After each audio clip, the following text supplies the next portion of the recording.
भाषेचे अलंकार अभ्यासत असताना भाषेचे मुख्यत्वे दोन अलंकाराचे जे काही प्रकार आहेत ते प्रकार पडतात, ते आपण इथं लिहून घेऊया.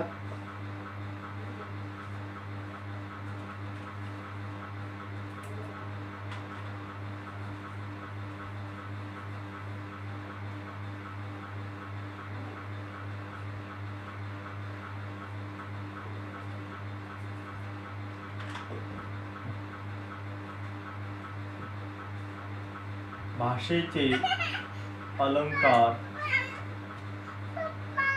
भाषेचे अलंकार प्रमुख दोन प्रकार पडतात. पहिला आहे शब्दालंकार.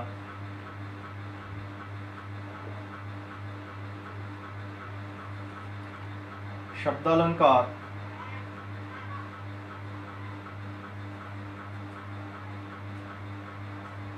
दुसरा आहे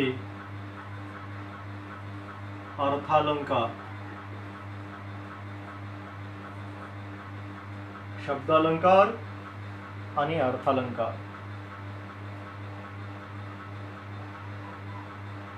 तर शब्दालंकार कशाला म्हणायचं? शब्दालंकाराची व्याख्या लिहा. वाक्यातील शब्दामुळे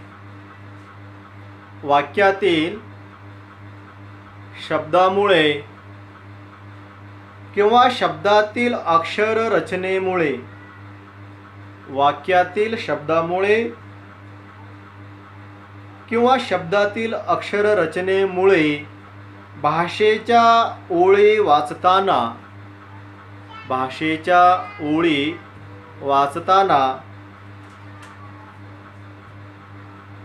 नाद निर्माण होऊन, भाषेच्या ओळी वाचताना नाद निर्माण होऊन भाषेला शोभा येते,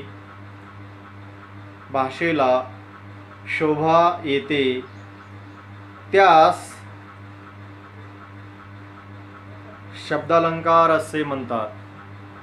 भाषेला शोभा येते त्यास शब्दालंकार असे म्हणतात. आपण अलंकार म्हणजेच काय ते अभ्यासलं की भाषेच्या सौंदर्यामध्ये भर पाडण्याचा जो काही गुणधर्म आहे त्यास आपण अलंकार असं म्हणतो किंवा भाषेचे अलंकार असं म्हणतो.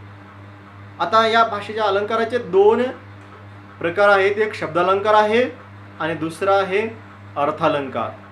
तर आता शब्दालंकाराची व्याख्या, तर वाक्यातील शब्दामुळे किंवा शब्दातील अक्षर रचनेमुळे, वाक्यातील जे काही शब्द आहेत त्या शब्दामुळे किंवा शब्दातील अक्षर रचनेमुळे, अक्षर एक अक्षर सुद्धा, त्या शब्दातील अक्षर रचनेमुळे भाषेच्या ओळी वाचताना नाद निर्माण होऊन, आता नाद एक प्रकारचा लय निर्माण होऊन भाषेला शोभा येते, त्यास शब्दालंकार असे म्हणतात. भाषेला जी काही शोभा येते त्यास शब्दालंकार असे म्हणतात.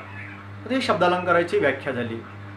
यामध्ये सांगण्यात आलेलं आहे की वाक्यातील शब्दामुळे किंवा शब्दातील अक्षर रचनेमुळे भाषेला जी काही शोभा येते किंवा भाषा जी काही सुंदर दिसते, भाषेला एक प्रकारचा गोडवा निर्माण होतो, त्यास शब्दालंकार असं म्हणण्यात आलेलं आहे. शब्दालंकाराचे काही उपप्रकार आहेत. ते उपप्रकार इथं आपण अभ्यासूया.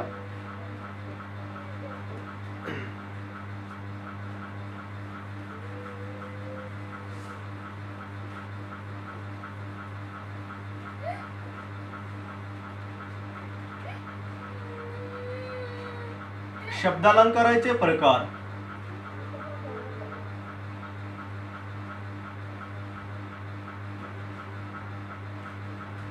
शब्दालंकाराचे प्रकार. शब्दालंकाराच्या प्रकारामध्ये पहिला आहे अनुप्रास अलंकार.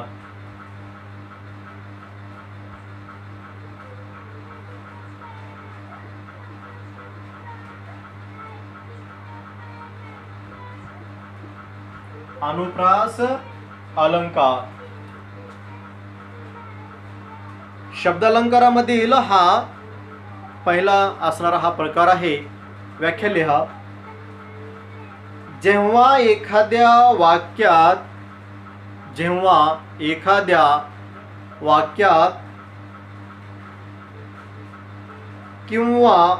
कवितेच्या चरणात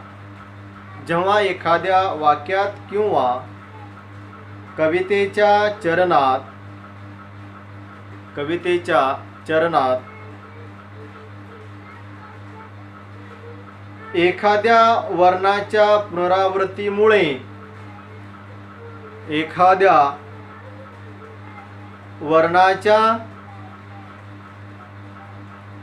पुनरावृत्तीमुळे नादमाधुर्य निर्माण होऊन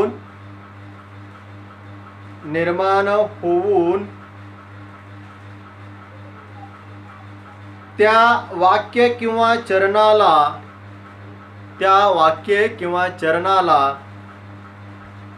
सौंदर्य प्राप्त होते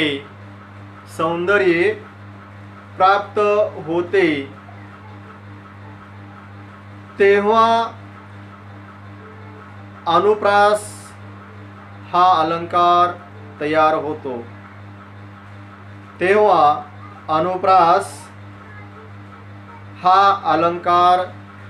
तयार होतो. आता लक्षात घ्या, व्याख्याचं थोडं आपण इथे स्पष्टीकरण पाहूया. जेव्हा एखाद्या वाक्यात किंवा कवितेच्या चरणात एखाद्या वर्णाच्या पुनरावृत्तीमुळे नादमाधुर्य निर्माण होऊन त्या वाक्य किंवा चरणाला सौंदर्य प्राप्त होते. आता एखादी वाक्य आहे किंवा कवितेचं चरण आहे. एखादी वाक्यामध्ये किंवा कवितेच्या चरणामध्ये तर एखाद्या वर्णाच्या पुनरावृत्तीमुळे मराठीमधील कोणकोणते वर्ण आहेत हे मी मागे सांगितलेलं आहे. अ पासून ते ज्ञ पर्यंतचे सर्व हे वर्ण आहेत. म्हणजेच एखाद्या वर्णाच्या पुनरावृत्तीमुळे नादमाधुर्य. आता नादमाधुर्य या शब्दाचा अर्थ नाद म्हणजे एक प्रकारचा लय, गोडवा तयार होतो.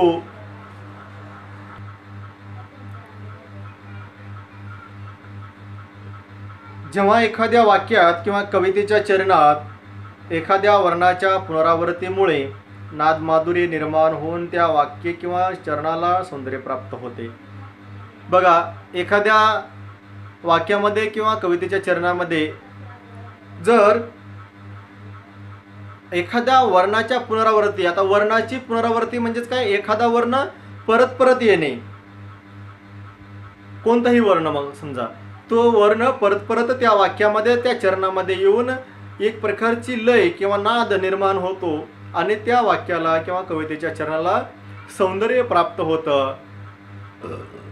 आणि मग तेव्हा जो अलंकार निर्माण होतो तो अनुप्रास अलंकार निर्माण होतो. आणि वर्णांची जी काही पुनरावृत्ती आहे, म्हणजे पुनरावृत्ती म्हणजेच काय, वर्ण परत परत येणे. ही वर्णाची जी काही पुनरावृत्ती आहे तर ही वाक्यामध्ये किंवा चरणामध्ये कोठेही येऊ शकते, होऊ शकते. फक्त ते आपण लक्षात घेणं गरजेचं आहे. आता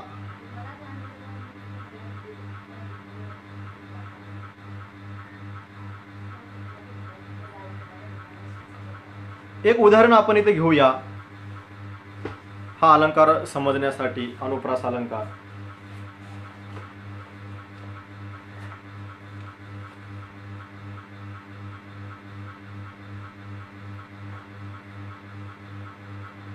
उदाहरणार्थ,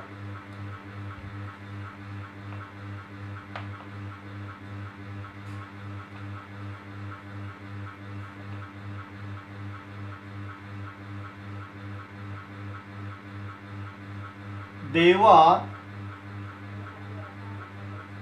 दीनदयाळा.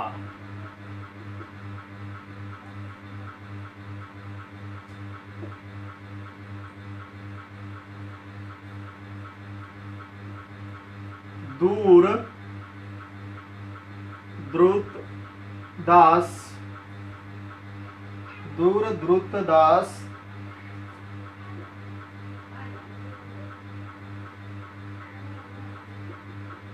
दुःख दूर दवडी, दुःख दूर दवडी,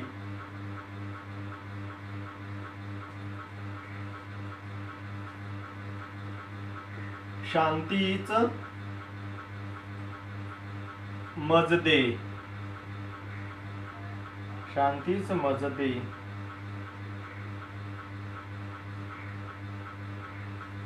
आणखी एक उदाहरण लिहा.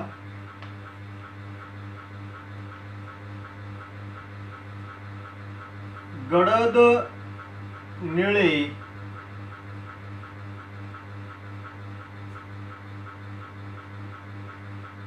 गडद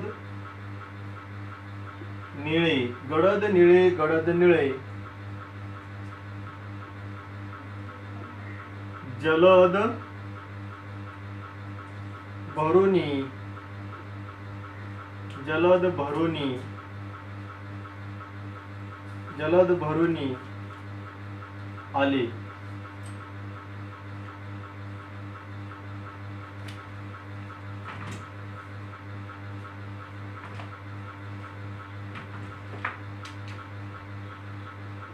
शीतल तनु,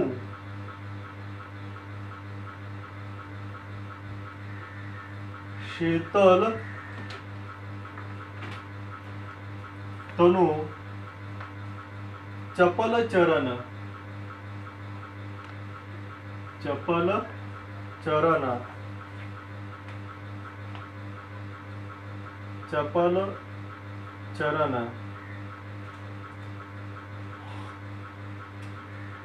अनिल गण निघाले.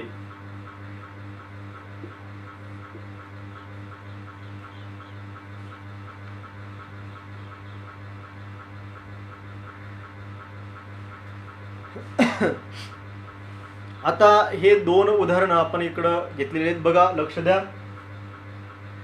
देवा दीन दयाळा, दूर द्रुत दास, दुःख दूर दवडी, शांतीच मज दे.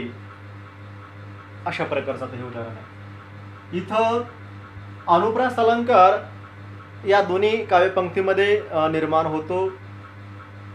आपण व्याख्याचे स्पष्टीकरण अभ्यासलेलं आहे की एखाद्या काव्यपंक्तीमध्ये किंवा वाक्यामध्ये एखाद्या वर्णाची पुनरावृत्ती होऊन नाद निर्माण होतो, तिथं अनुप्रास अलंकार हा निर्माण होतो. आता इथं मध्ये या वाक्यामध्ये द देवा दीन दयाळा, दूर द्रुत दास, दुःख दूर दवडी, शांतीच मजदे. म्हणजे द हे जे वर्ण आहे, द या वर्णाची सतत पुनरावृत्ती झालेली आहे. जास्ती प्रमाणामध्ये द या वर्णाची पुनरावृत्ती झालेली आपल्याला इथं दिसून आलेली आहे. म्हणून द हे जे काही वर्ण परत आलेला आहे, त्यामुळे या काव्यपंक्तीमध्ये किंवा या वाक्यामध्ये एक प्रकारचा नाद निर्माण झालेला आहे, लय निर्माण झालेला आहे, आणि त्यामुळे या वाक्याला सौंदर्य किंवा सुंदरता इथं प्राप्त झालेली आहे. आता या ठिकाणी गडद निळे, गडद निळे, इथं ड द, पुन्हा इथं ड द, गची पण इथं पुनरावृत्ती झालेली आहे, पुन्हा इथं द, अशा प्रकारचे गडद निळे, गडद निळे, जलद भरुनी आले. म्हणजे शब्दामुळेही गडद गडद, एखाद्या वाक्यामध्ये वर्णांच्याही पुनरावृत्तीमुळे इथे शब्द गडद गडद असं इथे म्हणजे शब्दाची पुनरावृत्ती झालेली आहे. आणि वर्णाचे ड द, ड द, अशा प्रकारे इथं द, म्हणजे इथं द या आणि ड या वर्णाची पुनरावृत्ती निर्माण होऊन या काव्यामध्ये, या वाक्यामध्ये सौंदर्य प्राप्त झालेले दिसून येतं. गडद निळे जलद भरूनी आले. आपण नुसतं ढग पाण्याने भरून आले असं आपण म्हणतो, पण इथे कवी काय म्हणत आहे, गडद निळे जलद भरूनी आले. जल म्हणजे पाणी, जलद भरून पाण्याने भरलेले असणारे जे काही ढग आहेत, नभ आहेत, असे इथं भरून आले. शीतल तनू चपल चरण अनिल निघाले. चपल चरण च इथं असणारे या वर्णांची इथं पुनरावृत्ती अशी झालेली आहे. म्हणजे ज्या काव्यपंक्तीमध्ये, वाक्यामध्ये एखाद्या वर्णाची पुनरावृत्ती होते आणि त्या ठिकाणी सौंदर्य वृद्धी होते, सौंदर्य प्राप्त होतं त्या वाक्यास किंवा चरणास, त्यास आपण अनुप्रास हा अलंकार असे आपण इथं म्हणतो. यानंतरचा दुसरा जो अलंकार आहे तोही आपण इथं अभ्यासूया.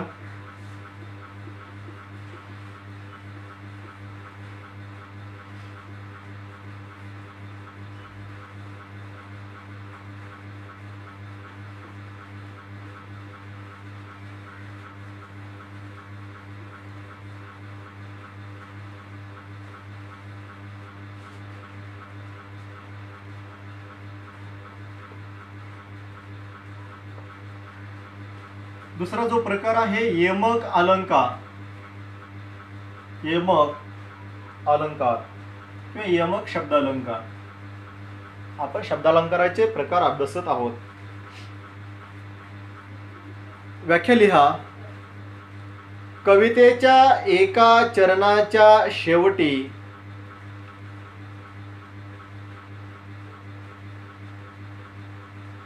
कवितेच्या एका चरणाच्या शेवटी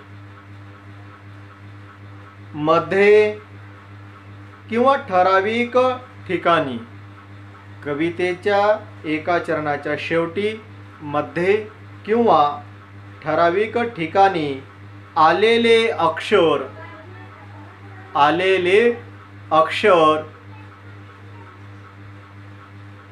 किंवा अक्षर समूह, आलेले अक्षर किंवा अक्षर समूह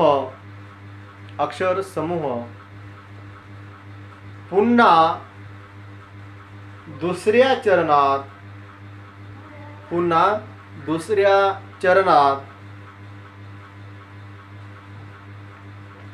त्याच विशिष्ट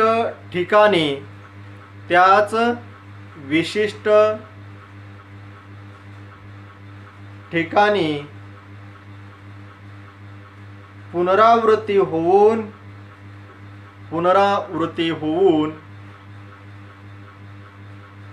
आल्याने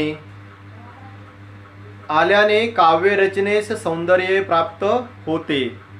काव्यरचनेस सौंदर्य प्राप्त होते तेव्हा यमक हा अलंकार होतो. तेव्हा यमक हा अलंकार होतो. यमक अलंकार म्हणजेच काय बघा, लक्ष द्या. कवितेचा एका चरणाच्या शेवटी मध्ये किंवा ठराविक ठिकाणी आलेले अक्षर. पहा, कवितेच्या एका चरणाच्या शेवटी किंवा मध्ये किंवा विशिष्ट अशा ठराविक ठिकाणी आलेलं जे काही अक्षर आहे किंवा अक्षर समूह पुन्हा दुसऱ्या चरणात त्याच विशिष्ट ठिकाणी पुनरावृत्ती होऊन आल्याने काव्यरचनेस सौंदर्य प्राप्त होते. म्हणजेच कवितेच्या एखाद्या विशिष्ट अशा ठिकाणी किंवा कवितेच्या शेवटचं जे काही, कवितेच्या चरणातील शेवटी येणारं एखादी अक्षर किंवा मध्येच येणारं अक्षर किंवा अक्षर समूह आणि त्यानंतर दुसऱ्या चरणामध्ये त्याच ठिकाणी त्याची पुनरावृत्ती होते. कवितेच्या एका चरणाच्या शेवटी मध्ये किंवा ठराविक ठिकाणी आलेले अक्षर किंवा अक्षर समूह पुन्हा दुसऱ्या चरणात त्याच विशिष्ट ठिकाणी पुनरावृत्ती होते. पुनरावृत्ती होणे, परत तोच वर्ण किंवा तोच अक्षर समूह किंवा शब्द तिथंच येणे तशाच प्रकारचं पुनरावृत्ती होते किंवा पुनरावृत्ती होऊन आल्याने काव्यरचनेस सौंदर्य प्राप्त होते. म्हणजेच त्या शब्दांच्या किंवा अक्षर समूह अक्षरांच्या पुनरावृत्तीमुळे त्या काव्यास सौंदर्य प्राप्त होतं आणि त्यामुळे त्यास यमक हा अलंकार म्हणतात किंवा तिथे यमक अलंकार होतो. यमक म्हणजे चरणाच्या शेवटी विशिष्ट ठिकाणी किंवा मध्येच अक्षरसमूह वगैरे अशा ठिकाणी आपण यमक हा अलंकार होतो. अक्षर किंवा अक्षर समूहाची पुनरावृत्ती ही विशिष्ट किंवा ठराविक ठिकाणीच होते. बघा ह्याच्यामधलं मुख्य गोष्ट किंवा वैशिष्ट्य लक्षात ठेवण्यासारखं अक्षर किंवा अक्षर समूहाची पुनरावृत्ती ही विशिष्ट किंवा ठराविक ठिकाणीच होते. अक्षर किंवा अक्षर समूहाची पुनरावृत्ती जी आहे ही विशिष्ट ठिकाणी होते. उदाहरणामध्ये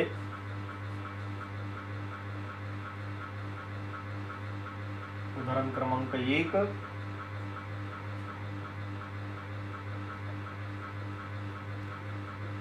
सुसंगती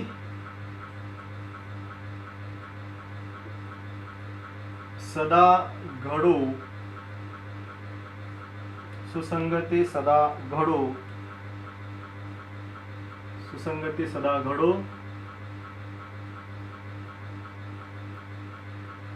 सृजन वाक्य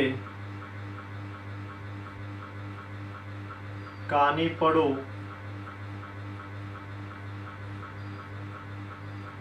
सृजन वाक्य कानी पडो.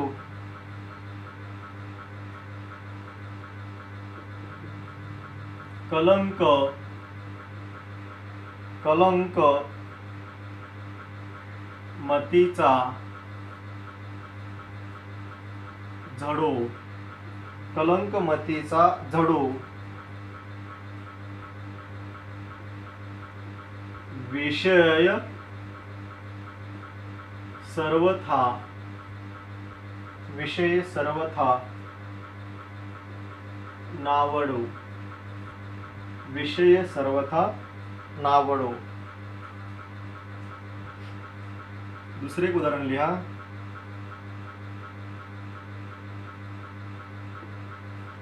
मना सज्जना. मना सज्जना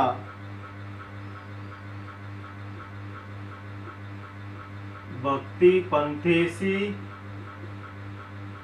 मना सज्जना भक्ती पंथेसी जावे.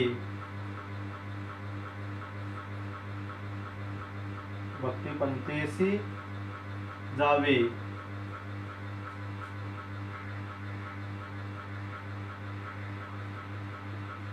तरी श्रीहरी.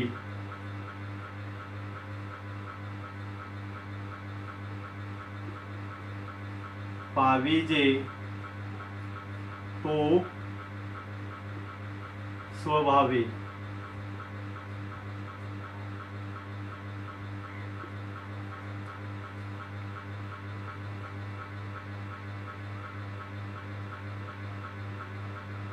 तरी श्रीहरी पावेजे तो स्वभावे. लक्ष द्या आता या दोन उदाहरण जे आहेत ते. सुसंगती सदा घडो. सृजन वाक्य कानी पडो. कलंक मतीचा झडो. विषय सर्वथा नावडो. मना सज्जना भक्ती पंथेसी जावे. तरी श्रीहरी पाविजे तो स्वभावी. आता या ठिकाणी बघा कशा प्रकारचं यमक अलंकार इथं आहे आपल्या लक्षात येईल. यमक अलंकार म्हणजेच काय, एखाद्या कवितेमध्ये किंवा कवितेच्या चरणामध्ये शेवटच्या ठिकाणी एखादे अक्षर किंवा अक्षरसमूह येणं किंवा मध्येच शेवटी चरणाच्या शेवटी किंवा मध्येच किंवा ठराविक ठिकाणी. तसेच दुसऱ्या चरणामध्ये सुद्धा तशाच प्रकारचं विशिष्ट किंवा विशिष्ट ठिकाणी, ठराविक ठिकाणी अक्षरसमूह किंवा शब्द किंवा वर्ण तशाच प्रकारचे येणे, त्याचे पुनरावृत्ती होणे, यास आपण यमक अलंकार असं म्हणतो.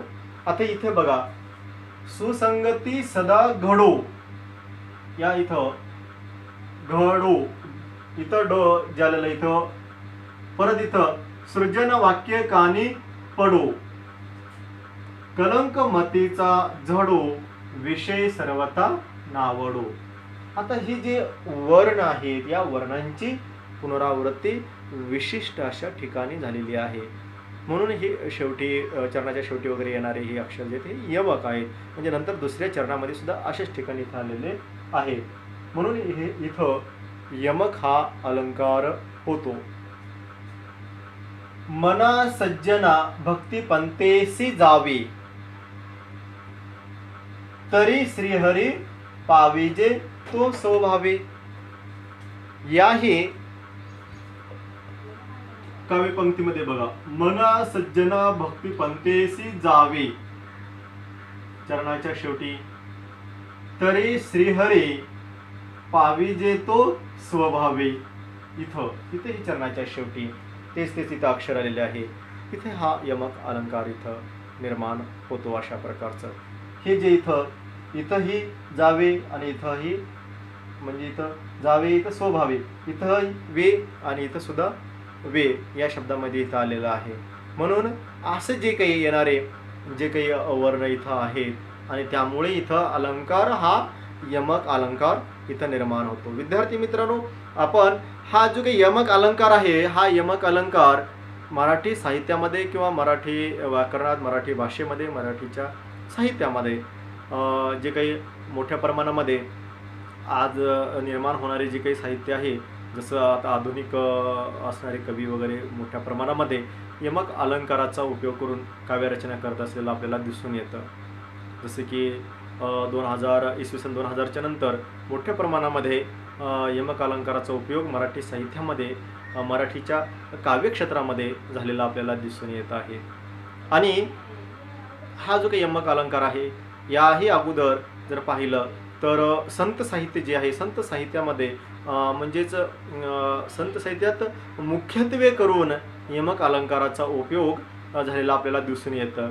आता उदाहरणादाखल सांगायचं असेल तर संत ज्ञानेश्वरांनी लिहिलेली ज्ञानेश्वरी घ्या, त्यांचे काही अभंग घ्या किंवा हरिपाठ घ्या, हे संपूर्ण हे त्याच्यामध्ये शेवटी म्हणजे यमक अलंकार म्हणजे एकाच काव्यामध्ये नुसतं एकच अलंकार असतो असं हे नाही आहे. वेगवेगळ्या प्रकारचे हे अलंकार आपल्याला त्या काव्यामध्ये असलेले आपल्याला दिसून येतात.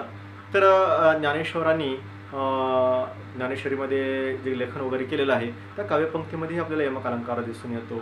संत तुकाराम महाराजांनी लिहिलेले जे काही साहित्य आहे त्याच्यामध्ये, अभंगामध्येही आपल्याला यमक अलंकार असलेला दिसून येतो. वेगवेगळ्या संतांनी लिहिलेल्या अभंगामध्ये सुद्धा यमक अलंकार असलेला आपल्याला दिसून येतो. आता ज्ञानेश्वरीमधील बघा, 1-2 ओव्या इथं मी उदाहरणादाखल मी आपणास इथं सांगू इच्छित आहे. ओम नमोजी आद्या वेद प्रतिपाद्या, बघा, ओम नमोजी आद्या वेद प्रतिपाद्या, जय जय संसवेद्या आत्मरूपा.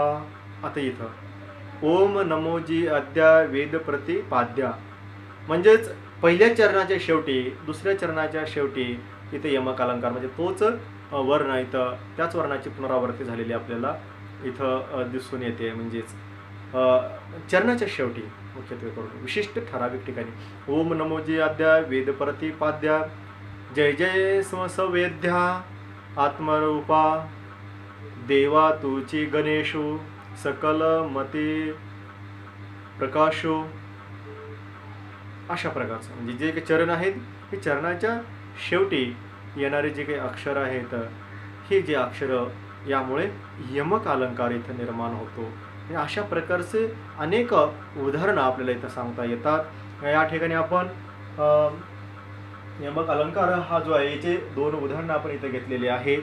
या अगोदर आपण अनुप्रास अलंकार म्हणजे शब्दालंकाराचे जे काही प्रकार आहेत त्यापैकी एक अनुप्रास अलंकार आणि दुसरा यमक शब्दालंकार, हे शब्दालंकाराचे 2 प्रकार आपण इथं अभ्यासलेले आहोत आपण. तर बाकीचे काही प्रकार आहेत आणखी, म्हणजे शब्दालंकाराचेच आणखी जो एक प्रकार राहिलेला आहे आणि त्यानंतर अर्थालंकाराचे काही प्रकार आहेत. हे प्रकार अभ्यासल्याशिवाय आपल्याला योग्य पद्धतीने उत्तरं परीक्षेमध्ये लिहिता येणार नाही.